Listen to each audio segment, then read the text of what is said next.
welcome.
Amongst the savages.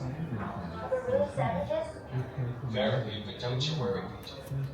We have brought many guns and swords to protect us, and scores of beads and pieces of copper to trade with the naturals. We hope to befriend them, so they will give us food, and tell us where the riches of the land lie. 'Tis the Spanish we must worry about. Those blasted papists will do anything to stop us from claiming this land for King James. I'm not afraid to fight. I've never wielded a sword against a man before, but I can learn. Reverend Hunt, are you well? He will be. He has the hand of God to protect him. Let us be cheerful. To go to the place where God will show us to possess peace.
cross is typical of what European missionaries carried with them to Angola and Congo. As the people of Congo and Angola began to produce their own figures of Christ, the European-style features began to take on distinctly African characteristics, such as this African Corpus Christi with coffee bean-shaped eyes wearing an African garment. Not only religious symbols were adapted by the Congo and Angolan people. Portuguese soldiers fighting in Africa wielded swords with distinctive S-shaped hilts. The Congolese reinvented the sword, not as a weapon, but as a symbol of power and authority, transforming the European tool of oppression into an African opposition of great art. In the early 1600s, the Portuguese waged destructive civil wars in order to take more land after stripping the war. The Portuguese used the desert Africans and Angola and enslaved Africans in the Asian continent as they moved on their southern journey. These happened during the Christian religious destruction. James, queen of the kingdom of Morocco, was a powerful leader led the people of Angola against the Portuguese attacks. James was not against slavery itself, which already existed under the form of Angola's society or captive war. It was a destructive exploitation of her people by the Portuguese that diffused her opposition. James nearly succeeded in driving the Portuguese out of Angola in the 1600s. Being assigned a peace to shore the supply. The Portuguese believed they were in the life and death business of saving souls. Religious objects of the colonial period often reveal a preoccupation with human mortality. Such objects appeal to Europeans and Africans alike. This Spanish rosary has 10 small beads in the shape of human skulls, and one larger bead with a skull on one side and the face of Christ on the other. In this 17th century watercolor, the Angolans, carrying the body of Queen Jinga at her funeral, all hold similar rosaries in their hands.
instead of stone. Notice the central hearth for heating and cooking, and the sleeping benches lining the walls. Women continue to make their traditional hand-coiled clay pottery, although sometimes in new European shapes.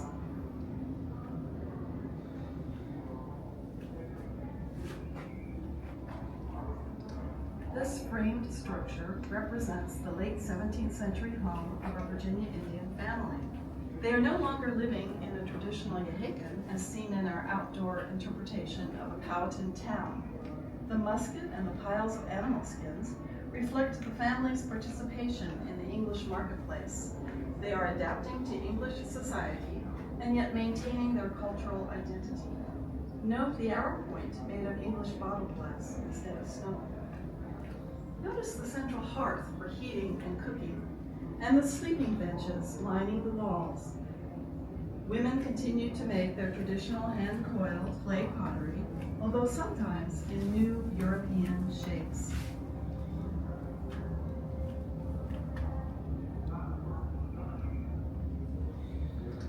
This framed structure represents the late 17th century home of a Virginia Indian family. They are no longer living.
Historical documents called probate inventories. These are lists made of a person's goods when he dies. Notice the long-handled object lying on the bed. The brass pan filled with hot coals or ashes was drawn up and down between the sheets to warm the bed on a chilly night.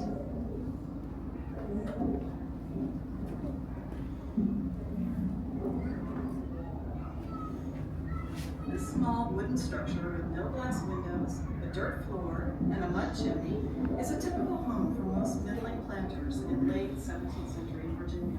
Unlike the nearby quarter of similar size that could house many unrelated individuals, this dwelling is only for the planter's family. All the household items you see are typical of the possessions owned by middle-class Virginians at this time. We know this from archaeology and from historical documents called probate inventories. These are lists made of a person's goods when he dies. Notice the long-handled object lying on the bed. A brass pan filled with hot coals or ashes was drawn up and down between the sheets.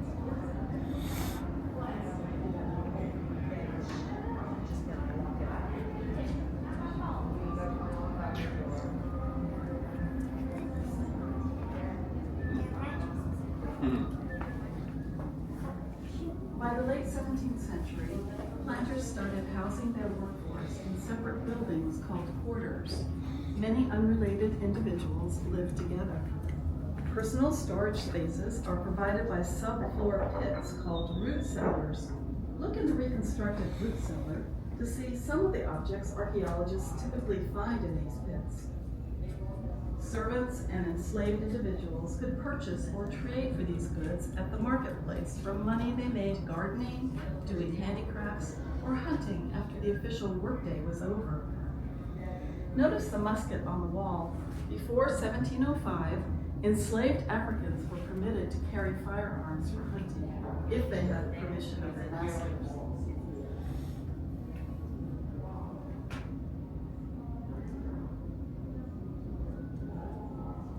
By the late 17th century, planters started housing their workforce in separate buildings called quarters. Many unrelated individuals lived together. Personal storage spaces are provided by subfloor pits called root cellars. Look in the reconstructed root cellar to see some of the objects archaeologists typically find in these pits. Servants and enslaved individuals could purchase or trade for these goods at the marketplace for money they made gardening.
Outspoken women like me are restricted, even more so. Because we are a threat to the male established order. I still manage my own fortune, and I have outlived 3 husbands to marry. It's a mock Indian thing. Hey, it's sunny. I'm gonna have to reset my camera. Set for very dark conditions. Is it? I think you probably should.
please.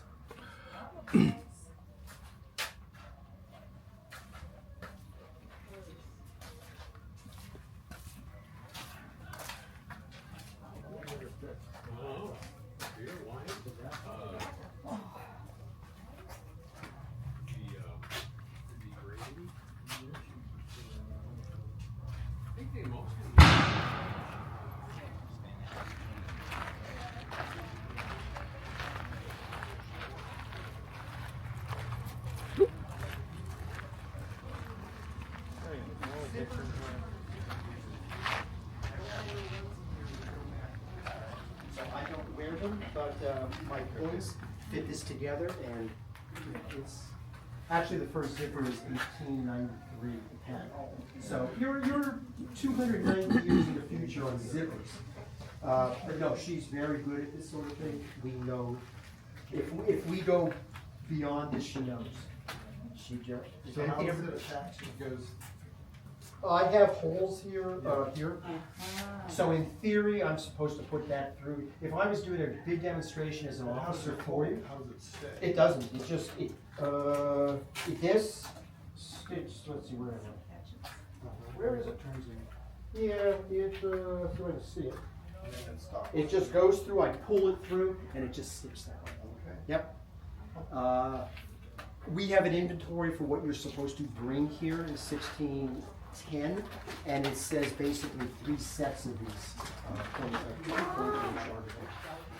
points, and you're supposed to bring. Yeah, good luck with that.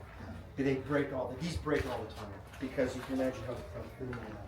And then I pick it up the sample. And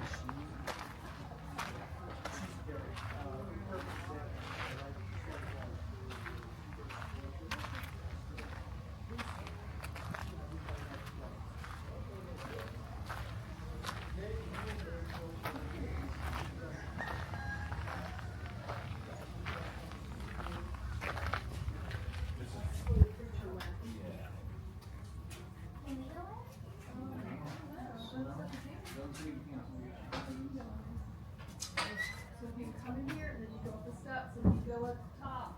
And that's where he would do some.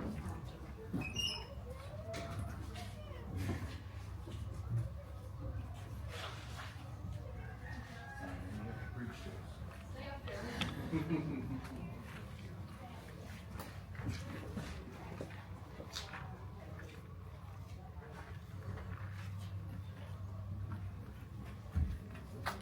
Okay. Tyler, you're pretty good. You got me, man. I'm just singing. That was good. Yeah.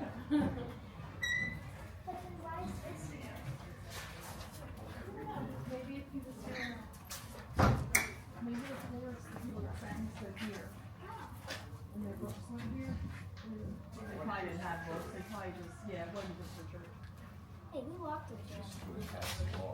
Yeah, it was where they had their town meetings or the church. And they may have done this school here, they don't. I'm not sure. They probably had the same. A lot of the towns, their church is also their school, but yeah, and then.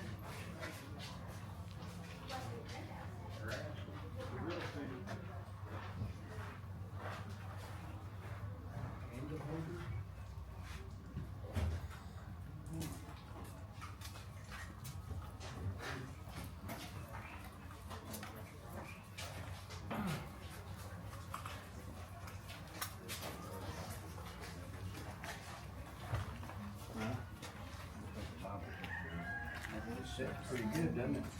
Huh?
Oh.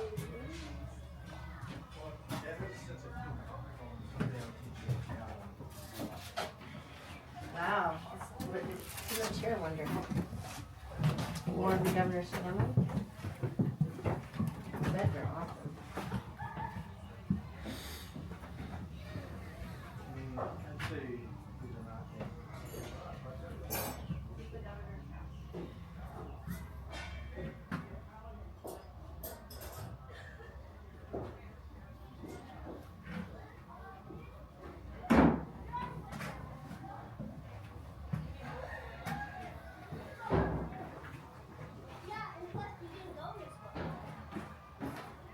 See? Where'd it go? There. We didn't go on this one. Oh yeah, this is cool. Oh no, they have the same one. You have a bug. Come on. You had a bug in your It's a bug right here now. Okay, he left.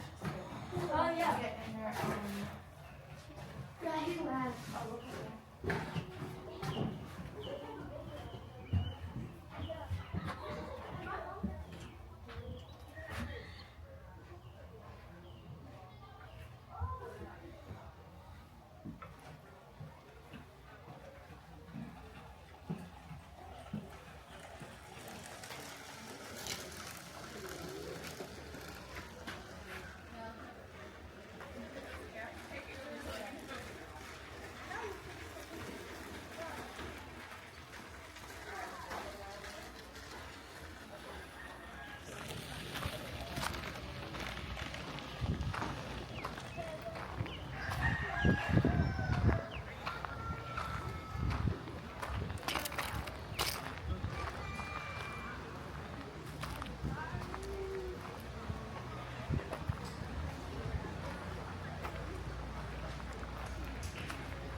Oh, that's it.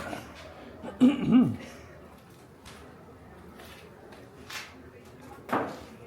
this is a house. A house. Okay. Call it a barracks, call it a dormitory. It's a building to house a lot of people, mostly men in the early years. And we like to use it a lot to show the various types of cooking that was being done here and back home in England, because we have the actual cookbooks from the period. So what I'm doing today is one from one of the cookbooks by one of the cookbook authors by the name of Robert May. So it's a little bit more fancier in respects that it has spices in it such as cloves, nutmeg, mace, red wine vinegar, and the protein is beef tongue. We say ooh, but we have no problem eating in some other altered form. No, I had it as a child anyway. Yeah. Ox tongue. Yeah, tongues are one of the better flavored cuts. So. Taco lingua. That's beef tongue, or or hot dogs, pepperoni, bologna, salami. That's where a lot of head meat is processed into. It's just after World War II in our country, we've become disconnected from where the origins of our food. It's in a supermarket, wrapped up in plastic wrap. It's just a cut of meat. That's all it is. It doesn't look like an animal. No, it doesn't look like an animal at all. Because when we, when I worked at Colonial Williamsburg, we used to process our own hogs. We just had the carcass brought in the governor's palace to salt the hams and bacons down. People would just become unhinged until we started to disassemble the animal. And then it was like, ooh, there's the ribs. Ooh, there's the ham. And then it just kind of lost what it was. Yeah. And so would have all the spices and stuff be imported? Everything is. This is just 4 years in, so everything is being shipped in at this point in time. So so if you want it here, it's got to be brought in. even with on the eve of the American Revolution, although some spices have been at that point transplanted to the Caribbean, like nutmeg, Yeah. a lot of things are still having to be shipped in those other luxuries. Yeah. Yeah, a lot of the staples of different fruits and vegetables by that point has been done for generations. Yes.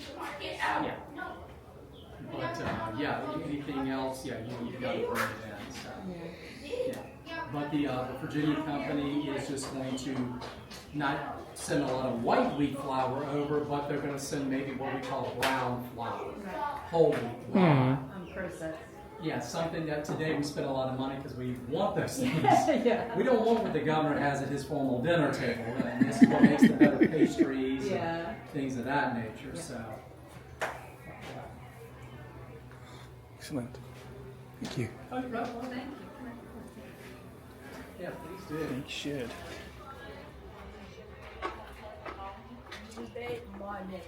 Bro, this is our family now. This is not our house. Oh, I stopped it right before. I don't care. Alright, let's go, kids. Let's take off this car.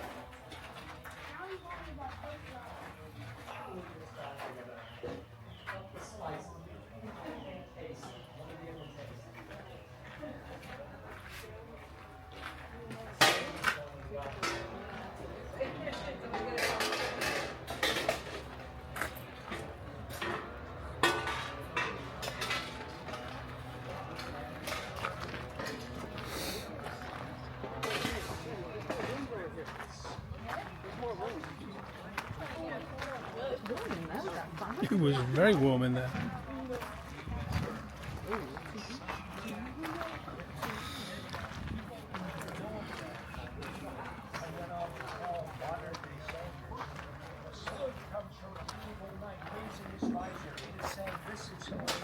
Stuff and nonsense, military suit is well that is very well illustrated.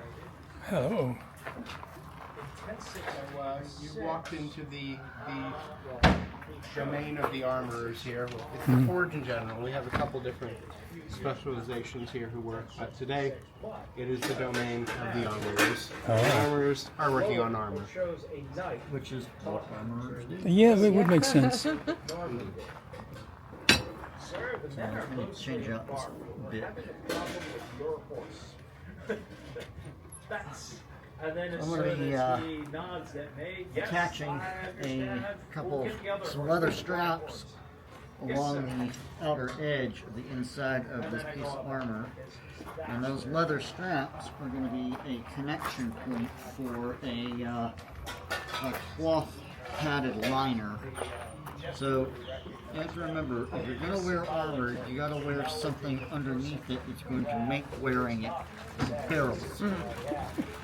So that's what I'm working on. So I'm going to be doing a little bit of leather work, which is part of being an armor smith. Now you're not using the leather itself directly as armor. That's not protective enough. So instead, you're using it as connection points, as straps. So I gotta go back and forth finding tools. But yeah, usually anytime you see armor articulation, it's not like a joint kind of thing, something that goes up and down. If it's just sort of like pieces attached to pieces, usually it is on some type of leather strap. Right. Mhm. Okay.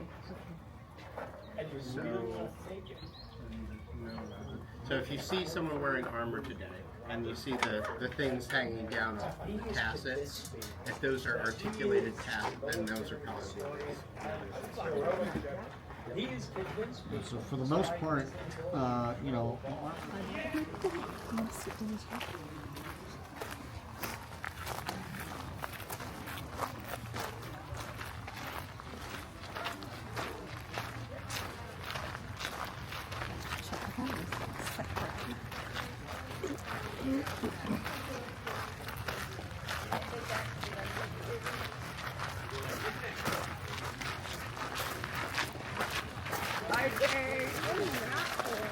That's where they put cannons. Get a higher angle on and shoot harder. And if you're firing from down and you shoot at me, like a shotgun, like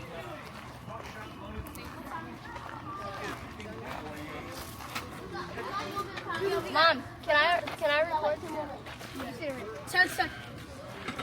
I got a few minutes for some stragglers.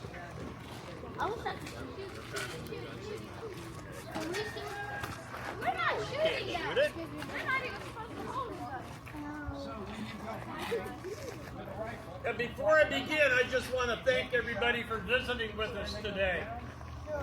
The weapon I'm holding is called a matchlock musket. Matchlock. This burning cord I'm holding is my ignition system. It's called slow match. If this isn't burning, this isn't shooting. That's why it's a matchlock, not a flintlock. So here's what's going to happen. I'm going to load this thing and shoot it. Come on, guys, get closer. It's just a lot of noise. So I'm going to load it and shoot it. Not you. You're close enough. I was talking to them. Go back to where you were. That's crazy. He said shoot. I'm going to load it and shoot it, and then I'm going to do it again. But on the second shot, I'll describe the entire loading, firing procedure, this belt I'm wearing. If you have questions, hang on to them, so I might answer it during that talking part. And if I don't, I'll stick around and answer them when I'm all done. Is that the gunpowder? But only till 5. No. Because that's when we go home. I'll warn you when it's going to get loud. This loading procedure takes about 20 to 30 seconds to shoot, reload, and shoot again, which makes this an automatic musket.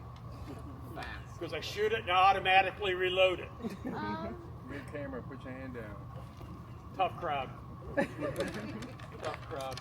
There's going to be 2 commands. Number 1, I'm going to yell, present your piece. I'm going to aim it down the road away from everybody. You're welcome. The second command is give fire. You can pretty well figure out what comes after that. If you want to cover your ears, the best way to do that is with the flat palms of your hands like this. This is the best way. Present your piece. Give fire. That wasn't that loud? I love that job. Well, it all depends on your definition of loud. Got an empty bench here. Finally. Bit of a spotty crowd. I'm telling you. Never work with children, huh? Hey, here comes that talking part. After about 2 or 3 weeks of training, that's all it takes. 2 to 3 weeks. The soldiers here were expected to be able to shoot, reload, shoot again between 20 and 30 seconds.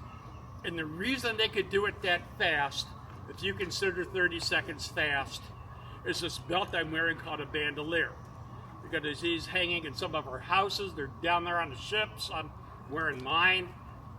I like to think of this as my 17th century speed loader. Everything I need is on here. The small pouch here, that's their shot bag where they kept all their musket balls. Everything's kept separate.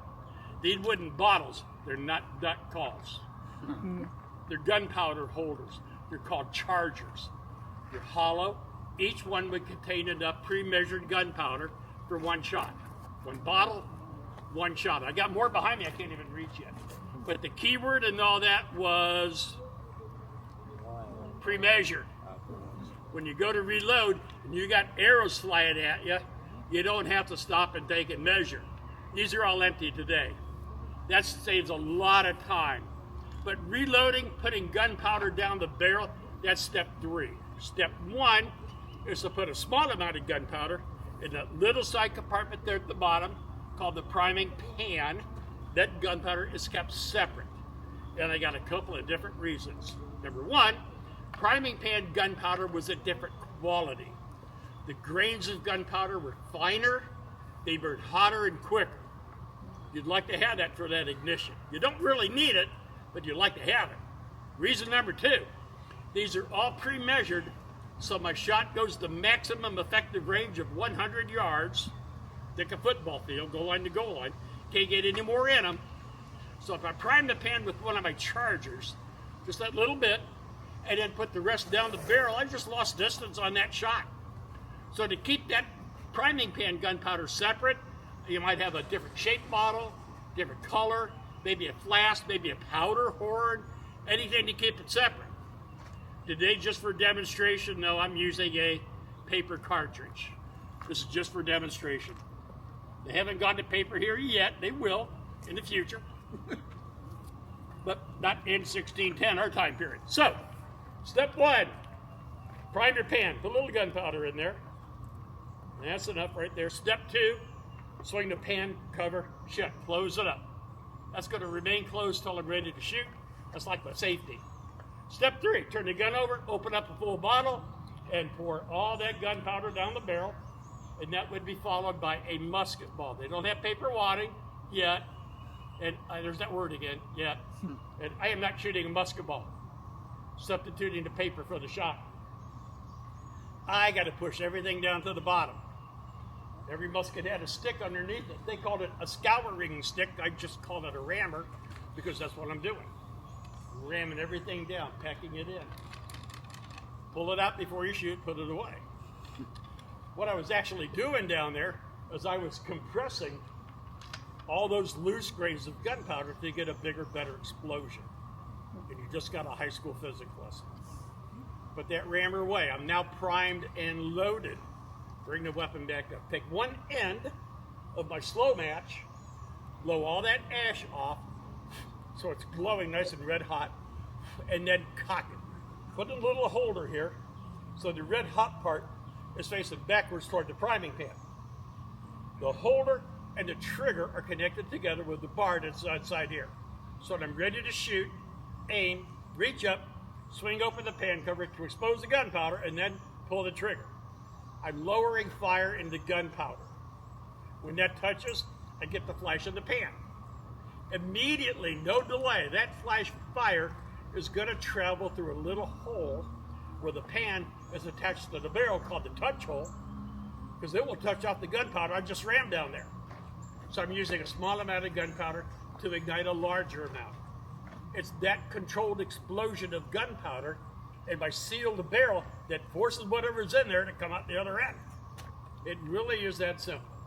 So, once again, if you'd like to cover your ears, now would be a good time to do it. Freeze at your face. Give. Fire. I love it, job. You have any questions? I'm going to stick around, try to answer, but only till 5. Remember. Let me go home. How many total muskets would this fort have had at the maximum? Every man has one, and there's there's a surplus, so they didn't have to worry about running out of muskets. And the powder they'd have to bring from England, I assume. Has to. They're not making gunpowder here yet. There's that word again. Yeah. So they don't have time to make charcoal, which is 1/3 of what you need to make gunpowder. They don't have time to go looking for sulfur deposits, which is another 1/3 of those 3. And the third part is potassium nitrate, which is just about everywhere. But they're not making it here. So the Virginia Company of London, remember, this is a business here.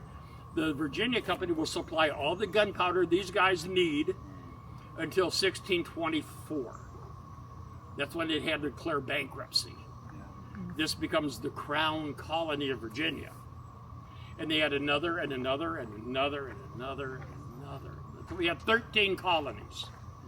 England supplying all 13 colonies with all that gunpowder they need or want until July 4th, 1776. And then they couldn't give it to them for some reason. I can't imagine why. So the first 4 years of the American Revolution, the colonies are getting their gunpowder from their ally, the French.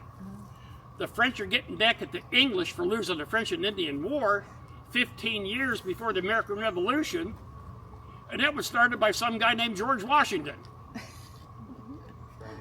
Yeah, so the first documented production of gunpowder in the 13 colonies. Not until 1781, I said documented.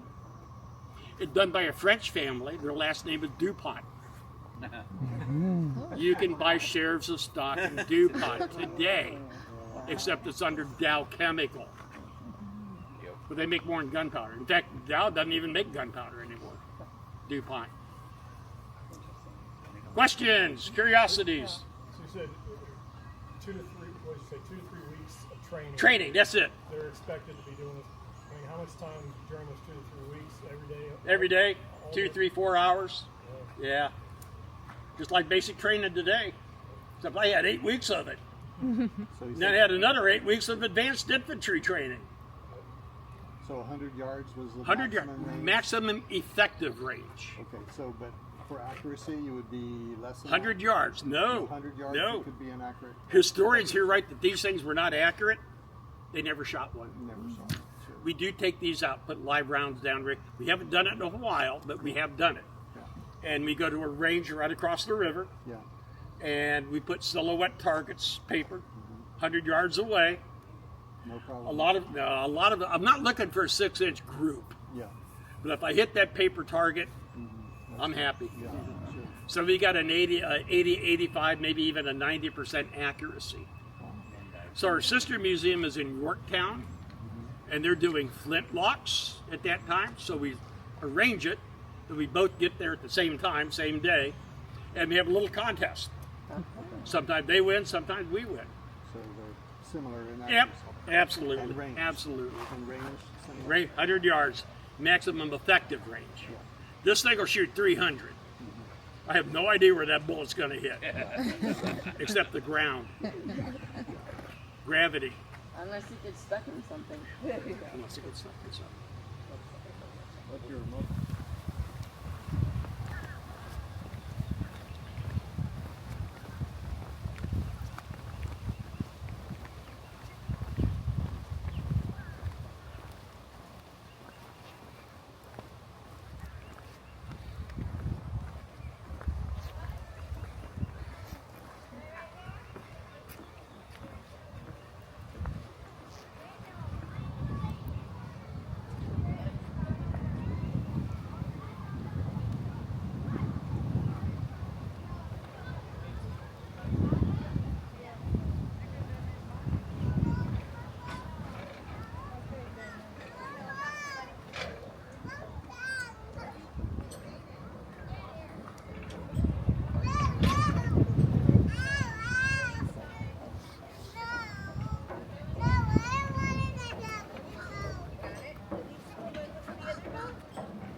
Bless you.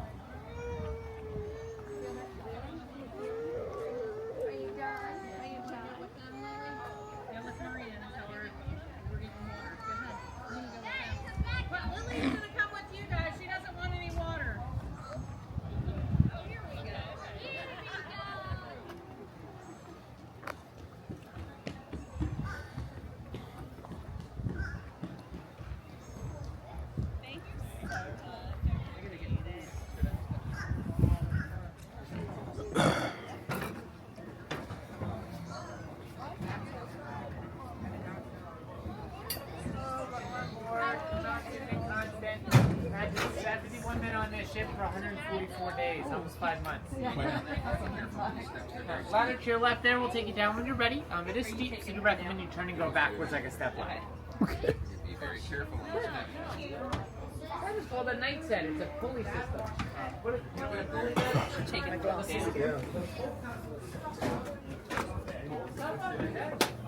yard that they had in the sail that weighs 2,000 pounds. And that night set is how you pull that up the mast.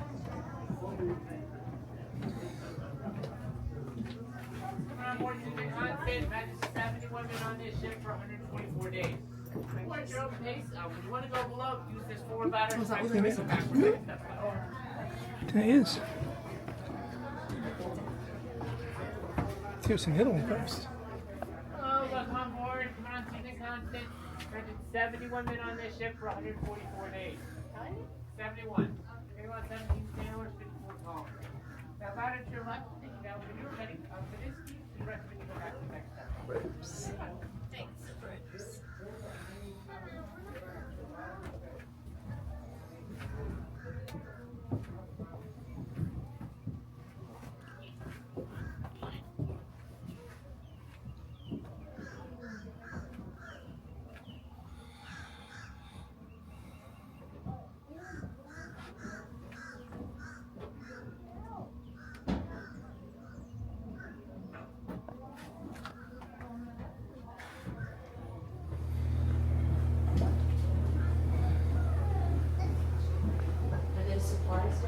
Yes, it's 120 tons of cargo below deck.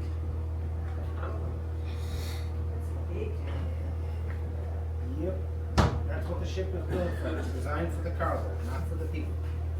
Passenger ships are not designed for they're not invented for another 300 years.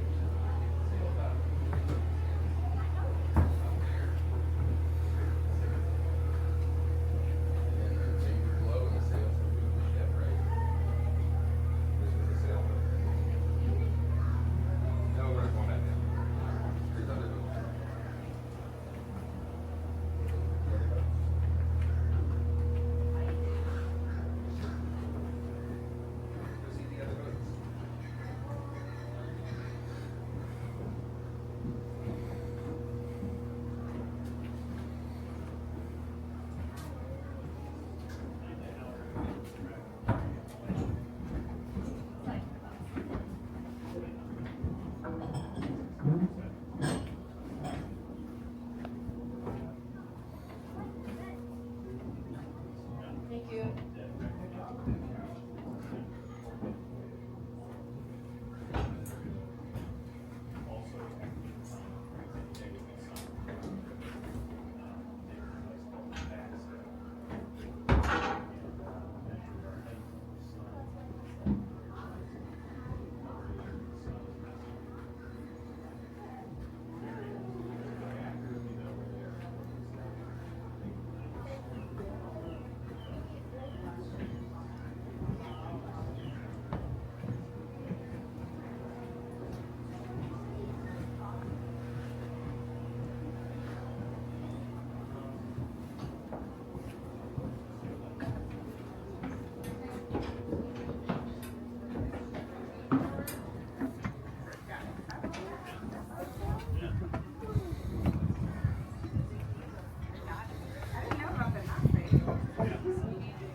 Hi, buddy. You having fun in Jamestown?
sun is casting a shadow and you're also looking through a viewing window at the horizon, you can read your latitude right off the device. So as long as it's a sunny day, I can figure out my latitude. I could also use that with the North Star at dusk if I wanted to, if I can see. You're gonna get pretty good because you're on a rock. Right. Yeah. Yeah, and you had to do it right in there. Because there was an old bedroom. Probably first. Never mind, I saw it. I'm done.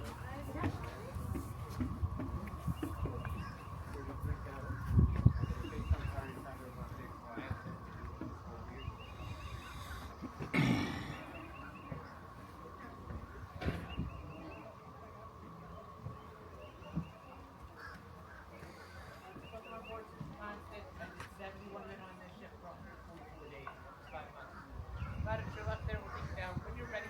But this team is the rest when you go back to second step. Have fun.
Ooh, it's very